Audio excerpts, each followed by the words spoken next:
Hello, welcome to Vibrant Life episode 12. It is Friday, May 14th, 2021. My name is Jessica Parker.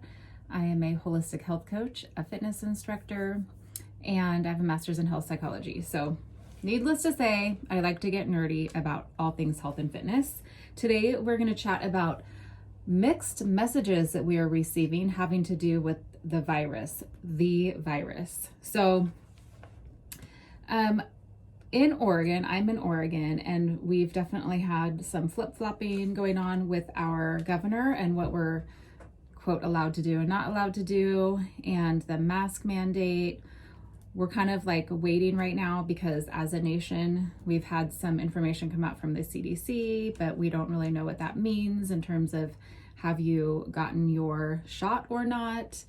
Anyway, with all that being said, there is a lot going on in terms of encouraging people to get their shot.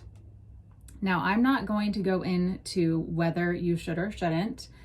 I believe it is a very, very, very personal choice, very personal. And I am actually very tired of seeing people post things about it because there are underlying factors that always need to be considered, and those are not being considered and really not even allowed to be considered. I have a huge problem with that. As a holistic health coach, I've seen so many people through different side effects they've had from medications that have caused severe issues. If that's happening over there, then why wouldn't it be considered in terms of like how a shot might influence somebody's health? And one other thing is, like, I know personally, I cannot take penicillin. I'm allergic to it. I know people who can't get near a nut or gluten. They get violently ill. With all of those things taken into consideration, then why would we assume that one thing is going to fit everybody in terms of how it impacts them and there won't be any negative side effects? I'm going to leave it right there. You make your own decision, but I don't believe that it should be something that we're all jumping in on in terms of what you should or should not do. With that being said, I've seen things like Mayor de Blasio from New York. I saw a little clip this morning where he was at some kind of a press conference. He's sitting down, shoving fries in his face, and apparently they are offering free fries if you have gotten your shot. We've seen donuts being offered for free. We've seen a lot of different things being offered if you go and get your shot. Our governor apparently was encouraging businesses to give away free pizza and things like that. So here's my problem with that. I have seen Biden, amongst other politicians, and I'm not trying to get political here. I'm just saying that I have seen people like that in the middle of like nowhere, in terms of like people not being near them, not in the middle of nowhere, but by themselves, nobody near them at all, outside with their face covered. And when asked why, especially if they've had their shot, why are you doing that? Well, it's sending an example. I'm setting an example. This is what needs to be done. I have to like set the standard or whatever, right? Okay, so you're doing it there, but then we have all of these politicians who are encouraging pizza, fries, Pelosi and her freezer stocked full with ice cream, and same with, Biden out there with his ice cream, and that's all he would talk about instead of like answering any other questions. I'm not going to go any deeper with that one. So you're encouraging people to eat crap, and you're saying that you have to lead by example. You've said that, and we've seen that with the whole mask thing and the getting your shot, right? Where's the disconnect here? Right? There's a huge one.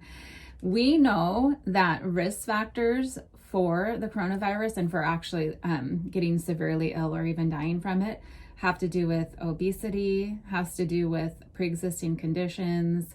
I know that being on multiple medications is a risk factor, having low muscle tone, not getting enough exercise. These are all pre-existing conditions. Well, a lot of these can be connected to a crappy diet. So let's chat about what you can do. And I really wish that we'd see people on those platforms, essentially, encourage these things instead. You know, if you're going to encourage somebody somehow to get a shot or whatever, like, can you also encourage exercising? Maybe it should be a free membership or something like that. You know, I will say though, with this little caveat, that I don't think anybody should be incentivized, because I feel like it's pressuring people to do something instead of allowing them to make a personal decision. This should not be handled the way it's being handled at all. That's my personal opinion. So what you can do, one, get outside. Get outside for the fresh air. Take this thing off. Breathe fresh air in and get some sunshine. You guys, really quick about the face coverings and being outside. There's no evidence that you're gonna walk past somebody and then get it, unless somebody sneezes in your face, which, have you ever had that happen when you're walking past somebody hiking? Please breathe fresh air in as often as possible. Get some sunshine.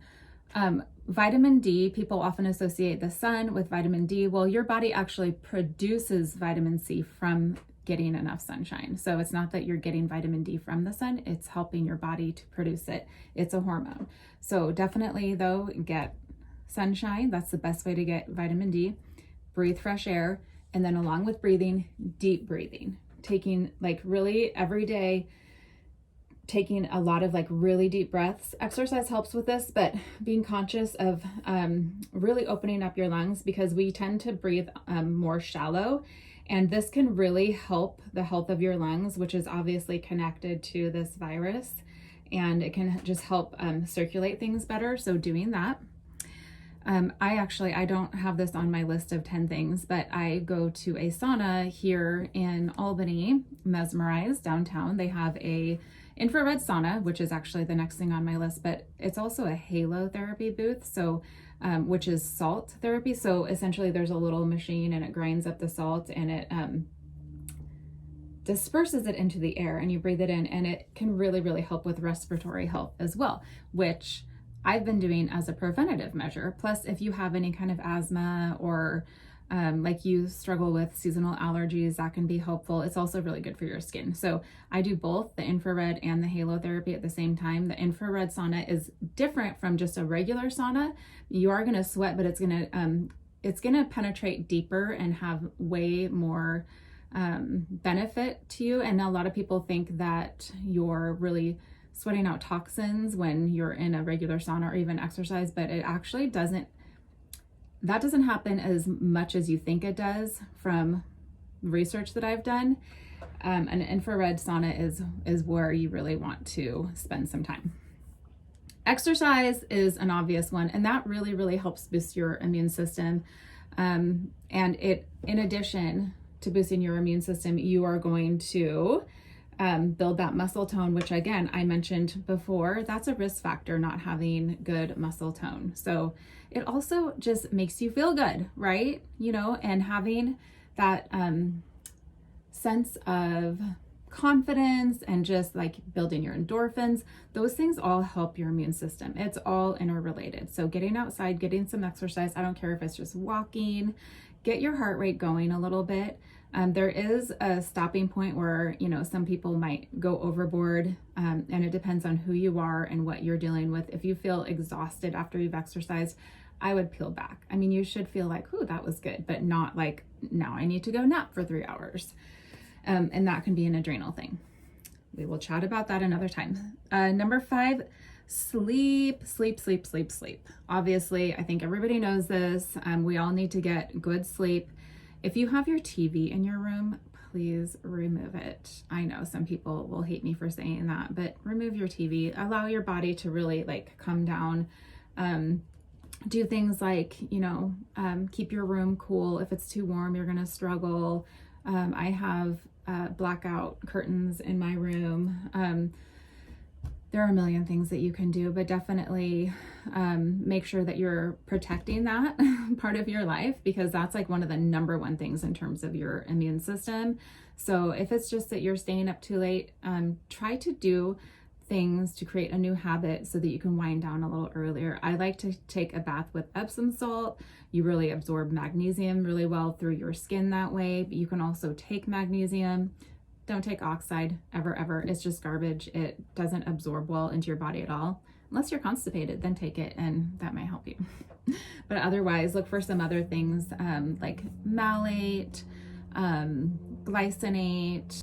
Citrate is another one, and that one can also help with constipation. So if that's something that you're dealing with, then that's one I would recommend. Otherwise, start a little slow with that one. But there are a lot of different kinds of magnesium. Threonate is a good one. If you have migraines, low magnesium is a common cause. Threonate is a good type to try if you have things like migraines. So sleep. The next one, and exercise. Exercise helps with sleep. The next one is low carb. Okay, you might know that I'm like big into keto, and I'm not suggesting that every single person go keto, but you can be low carb without going keto. And my main point is to stabilize your blood sugar. If your blood sugar is all over the place and your insulin is crazy and you just basically have all this metabolic dysfunction, obviously you're not going to have a very strong immune system. So ditch the sugar. Try to keep the carbs lower, and I promise you're going to start feeling a little bit better. Along with that goes getting rid of gluten. So I know people have a thing about this and like think I could never, and I actually used to be that person, but gluten causes a lot of gut dysfunction, and it really wreaks havoc on your gut lining, which can cause leaky gut. I'm sure a lot of people have heard of that. Basically, that means that you're going to be getting things into your bloodstream that you shouldn't be getting in there, because the gluten basically widens those junctions that are in your gut lining. You're going to get that stuff into your bloodstream that shouldn't be there. This causes inflammation. This causes a problem with your immune system. So, I would definitely recommend that for everybody. It can also impact your thyroid, the gluten can. So, next thing is addressing inflammation. We were just talking about that, and any chronic issues that you have. Inflammation is at the foundation of pretty much any chronic disease that we have. So by ditching the sugar, by lowering your carbs, by getting some exercise, by looking at the toxins that are in your daily life, look around, your cleaning supplies, the things you put on your body, the things you wash your clothes with, all of that kind of stuff. You guys, I know that people think, it's not, I really don't use that much, whatever, it's not a big deal, but we're inundated with it more than ever, and our bodies have to process through that. It comes in through our skin, we breathe it in, we take it into our body. And so by doing everything you can to help reduce that body burden, your body is going to have a much better chance of not accumulating all this inflammation and bouncing back and having a good, strong immune system. Next thing, and stress. Stress is definitely a part of that. Consider a digestive enzyme. So as we age, the number of digestive enzymes that we have reduces a lot. And so consider taking one, because that will help you absorb vitamins and nutrients, micronutrients that you need. So definitely consider that. And then do things that help you to manage your stress. That's number 10. Do things to help manage stress. I know that we can't just wipe stress away and, I don't have to deal with it anymore. I don't have it. I can't just delegate everything. I know that. But there are things that you can do, such as, exercise. Are you sensing a theme here? Exercise, sauna, those kind of things are great for managing your stress. I like to teach people the legs up the wall pose. So you just sit, or you lay on your back with your butt scooched up to the wall, and then your legs are literally up the wall. That's the legs up the wall pose. If you are feeling any pressure in your lower back, just roll up a little towel or get a little pillow and put it under your lower back for support, and just literally lay there for 5 minutes at least. And go to your happy place, listen to a podcast, something like that. But what it does to your neurological system is amazing. It feels so good, and it can really calm you from a physical standpoint, which sometimes we need that because we can't always like talk ourselves down, basically. So doing something like that is helpful. I really do find just getting outside and just walking for a little bit is helpful. Having something that you kind of like escape in a little bit. I think that, you know, there's definitely a balance. You know, I personally never turn the TV on during the day, ever. But in the evening, I love to, once everything's done, everybody's fed and taken care of, the dog has walked, all the things, then I like to like veg out on some HGTV. I just do. And I just like to turn my brain off. So things like that can be really helpful if you need to chat with a friend. I do feel like sometimes we're not good at reaching out.